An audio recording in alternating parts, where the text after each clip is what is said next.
Ovaj čovjek nije proveo nekoliko godina u logoru, nije u terminalnoj fazi karcinoma, nema anoreksiju. Ovo je rob.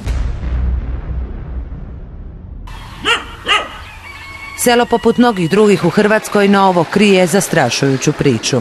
Svaki dio ovog imanja on je održavao za komadić kruha i nekoliko cigareta. U 2017. u Europi, nadomak Zagrebu, Rasim je bio rob. Otac i trojica sinova brutalno su ga mučili. Zavezali bi ga i bacili u slamu. Leđa su mu poljevali sredstvom za čišćenje papaka stoke. Tu mu je i dalje otvorena rana. Izbijali su mu zube, lomili rebra, tukli čekićem po noktima. Čak su i cirkuske životinje svojedobno imale bolje uvjete života od nesretnog Rasima. Nije ni čudo što u Draganiću nitko nema hrabrosti javno govoriti. Takav strah mještana nikada na terenu nismo doživjeli. Boje se osvete pa se najsigurnije osjećaju zaključani u kuću. Ipak bez navođenja identiteta žele razgovarati. Policija je više puta bila u premetačini imanja ove romske obitelji koja tvrde sustavno maltretira cijeli kraj. Truju im pse, bacaju čavle po dvorištu, prijete ubojstvima.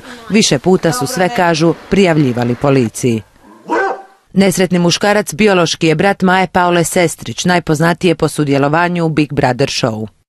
Mislim, što se tiče mene, naravno da ću ga doći posjetiti, čekam samo da se malo stanje, da se on umiri i da mu bude zdravstveno bolje. Nije ti lako kad se bilo kome to dogodi, a kamoli kad je netko tvojom srodstvu, to je normalno. Ja ne mogu baš shvatiti da to postoji, pogotovo da smo okruženi takvim ljudima. Iza Maje i njezine braće i sestara teško je i mučno djetinjstvo u Bosni.